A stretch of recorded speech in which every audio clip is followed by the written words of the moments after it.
அன்பார்ந்தவர்களே, ஆண்டவர் இயேசுவின் இனிய நாமத்தில் உங்கள் அனைவருக்கும் என் அன்பான வாழ்த்துக்கள்.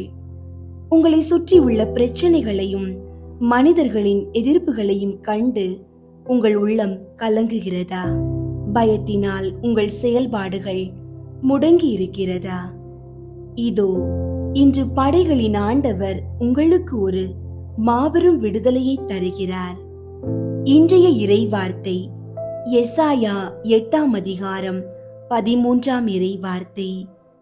படைகளின் ஆண்டவர் ஒருவரையே தூயவர் என போற்றுங்கள், அவருக்கே அஞ்சுங்கள், அவர் முன்னிலையில் நடுங்குங்கள். அன்பார்ந்தவர்களே, நாம் ஏன் பயப்படுகிறோம்? நம்மை விட நம்முடைய எதிரிகளும் பிரச்சனைகளும் பெரியவை என்று நாம் நினைப்பதால் தான் அஞ்சுகிறோம். ஆனால் திருவிவிலியத்தில் இறைவாக்கினர் எலியாவின் வாழ்க்கையை சற்று எண்ணி பாருங்கள். அவர் ஒரு தனி மனிதனாக பாகால் தெய்வத்தின் 300க்கும் மேற்பட்ட போலி இறைவாக்கினர்கள் முன்னிலையிலும் அதிகாரம் படைத்த கொடிய அரசன் ஆகாபு முன்னிலையிலும் துணிச்சலாக நின்றார். அவருக்கு அந்த தைரியம் எங்கிருந்து வந்தது? அவர் உலகத்தின் படைகளுக்கோ மனிதர்களின் மிரட்டல்களுக்கோ அஞ்சவில்லை.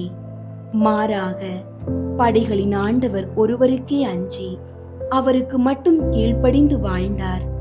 அந்த தூய பயம்தான் வானத்திலிருந்து நெருப்பை கீழே வரவழைத்து அவரை ஒரு வெற்றியாளராக மாற்றியது.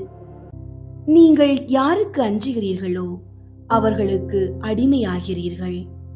ஆனால் நீங்கள் இறைவனுக்கு அஞ்சினால் இந்த உலகமே உங்களுக்கு பணியும். உலக பயத்தை விடுங்கள், ஆண்டவரை போற்றுங்கள். ஜெபிப்போம். எங்கள் மகா பரிசுத்தமுள்ள பிதாவே, உமது வல்லமை உள்ள வார்த்தைக்காக நன்றி.